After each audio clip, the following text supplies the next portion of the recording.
everyone, Brian Moy from Grimdark Filthy Casuals here, and today we're going to talk about the Grey Knights. And over the last month or so, we've been able to get a number of games in with them, and overall we've been very happy with how they've been performing on the tabletop. I don't think anybody's going to argue that Grey Knights were in a really rough spot prior to Ritual of the Damned, but since the release, they've been given some new toys, the tides have been great, they've got a lot of new tools and tricks that have helped them be competitive and relevant again. Today we're going to talk about 4 different strategies or tactics that we've been using that have helped us be successful with the Grey Knights. First one is basically the usage of Edict Imperator and Astral Aim to be able to shoot either out of order in your psychic phase or not needing line of sight, then moving behind cover to be able to protect your units from enemy firepower. The second, strong alpha strikes and beta strikes, but essentially how do we coordinate our attacks? Third, we'll talk about how you can use dynamic insertion to either snipe out an enemy character or steal objectives from your opponent. And then lastly, we'll talk about a couple of strategies that you can use with some underused units within the Codex. So buckle in, let's dive right into it. So our Paladin squad here is moved out in the movement phase from the Ruin. And we're going to cast Edict Imperator from Drago here onto the Paladins, which is going to allow them to shoot in their psychic phase and then move back inside of the Ruin. One thing that we can do here is use the Sidebolt Ammunition stratagem for 2 CP, which is going to give us an additional strength and AP on our Sidebolt shots from the Stormbolters. In conjunction with the Tide of Convergence, that's going to bring the strength up to 6 and the AP value to -1 with 2 damage a shot. After using the Paladins and shooting, they're going to move back inside of the Ruin, and we can continue with our Psychic phase. One thing that we'd like to do is we can cast Astral Aim on the Purgation squad, knowing that oftentimes they're going to be outside of 24 inches, you're going to be safe from Deny the Witch ranges, and with the Atonement of Guidance getting you 30 inches of range, they're going to then be able to shoot in their shooting phase at this tail of squad and negating any cover saves they would have benefited here from this area terrain.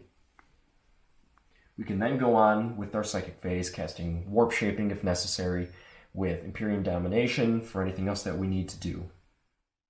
So your opponent decides to send some outflanking elements of their army, or deep striking elements, where you've left a nice little trap, a 10-inch, plenty of space for a 10-man squad of rack units to fall in. And what this rack unit wants to do is to try to take care of this Purgation squad or even get into the Paladin squad here. Why we really like the Purgation squad is that they make a great rear guard. For 1 CP, you can use the stratagem Prenatural Senses that allows you to hit on 4s to 6 on Overwatch. So if this rack squad here decides to declare charge on the Paladins and the Purgation squad, they really risk getting wiped with taking advantage of Drago's rerolls and being able to hit on 4 to 6s with their silencers. So let's say they decide then to shoot at the Purgation squad. Well, with the Justicar here, let's say they take this guy out, they're now increasing the range of that charge by an extra inch, or maybe even 2 inches to get to the Paladins. And so now they're really risking a long charge in order to get into your units. So you're giving your opponent some very difficult choices here in order to deal with your army. So this next set of strategies that we're going to talk about take advantage of the Grey Knights' ability to access multiple ways to deep strike, whether it's teleport homers, whether it's teleport strike, Gate of Infinity, or shunt moves. The Grey Knights have a lot of abilities that allow you to have a strong alpha strike or beta strike. And what we're going to do here is demonstrate a couple of tactics here that will allow you to be successful on the tabletop.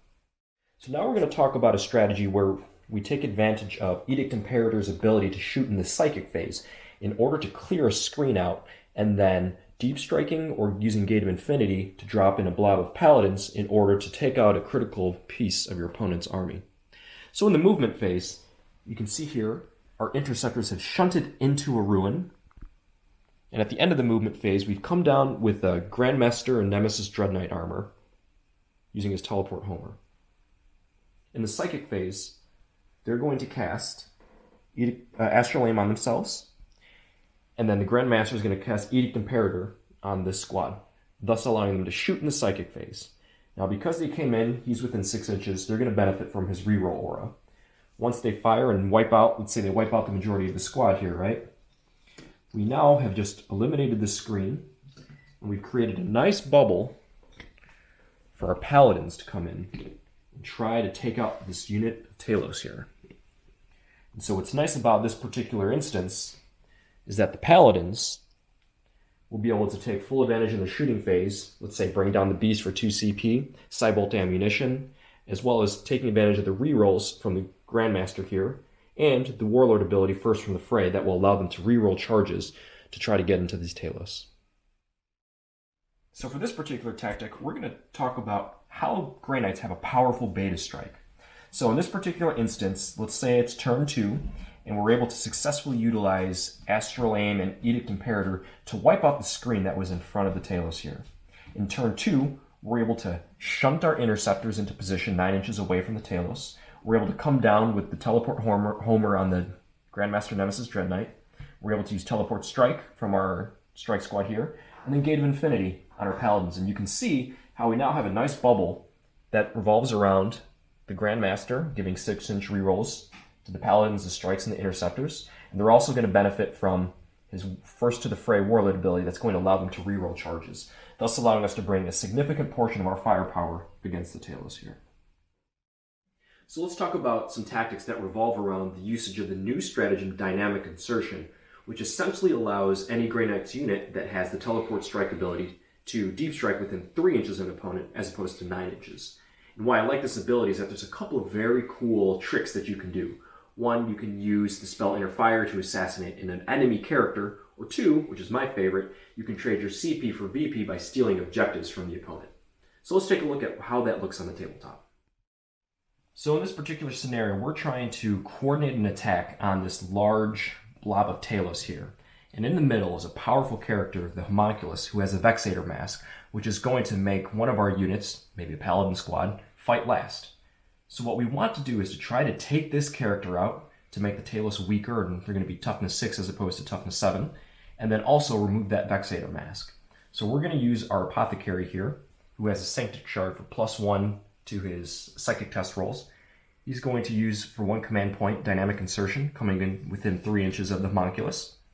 Now, for 1 CP, we're also going to use the Powerful Adept stratagem. What that's going to allow us to do is to increase the range of our Inner Fire by 6 inches. So now we're able to use Inner Fire, and with +1 from Brotherhood of Psykers, +1 from Sanctic Shard, that's going to give us essentially +2 to our result. Now there's 2 other abilities that we can also use. For 1 CP, we can also use Psychic Channeling, which is going to allow us to take our test on 3d6, picking the 2 highest. And the other ability that we could potentially use is Empiric Surge. So let's say we have a Nemesis Grandmaster or Nemesis Dread Knight, who's coming within 9 of the Talos here, but he's also within 6 of the Apothecary. What that's going to allow us to do is, if we're able to cast Smite, we can then target a friendly Grey Knight Psyker and add +1 to the test, which is essentially going to give us +3 now. So let's see what that looks like. We're going to use 1 CP for Powerful Adept. We're going to use another CP for Empiric Surge after he casts a Smite, so it's going to be another 1. And we're also going to use 1 CP for Psychic Channeling, so it's going to give us 3d6. And we're going to take the 2 highest. So in this instance, we're going to have an 8, and we're at a +3 right now. So that's going to give us 11 on our Psychic test. So now, on a roll of a 3+, we're going to do Mortal Wounds to the Homunculus. On a 1, we're going to take it ourselves. So let's take out these 2s here. We're going to take 1 wound ourselves. And we're also going to deal 6 mortal wounds to this Homunculus, which is effectively going to take him out. He's only got 5 wounds. If he passes 1, okay, so he still takes him out. So now you can see how Inner Fire can be used to take out a powerful character like a Vexator Mask Homunculus, or perhaps an Apothecary from the Iron Hands. So let's talk about one of my absolute favorite uses of Dynamic Insertion, and that's trading your CP to secure VP. So in this case, we're going to spend 1 CP to dynamically insert within 3 inches of this rack unit, but essentially we're going to take it over and own this objective. So the Strike Squad's going to come in, cast Rites of Banishment, shoot this rack squad. And even if we don't wipe it, we're going to have more models here, and effectively we're going to own this objective. In another scenario, let's take the Strike Squad here, and you can see that there's no objective secured troops that are holding this objective. So now we straight up just own it. Thanks for watching, everyone. We hope you enjoyed this video and were able to learn a couple of new tricks for your Grey Knights army. Again, overall, we couldn't be more happy with how the Grey Knights have been performing, and we're very excited knowing that we've only begun to scratch the surface. Let us know if you found something that's really been working for you. We know there's a lot more combinations of synergies and tools and tricks that are out there. So let us know in the comments, and we hope to see you in the next video. Thanks for watching our video. Give us a like or leave us a comment below with your thoughts and feedback. If you missed our last video, click here. Or if you're looking for some of our other content, click here. And be sure to subscribe and check out the link below. We'll see you on the battlefield. Make it so.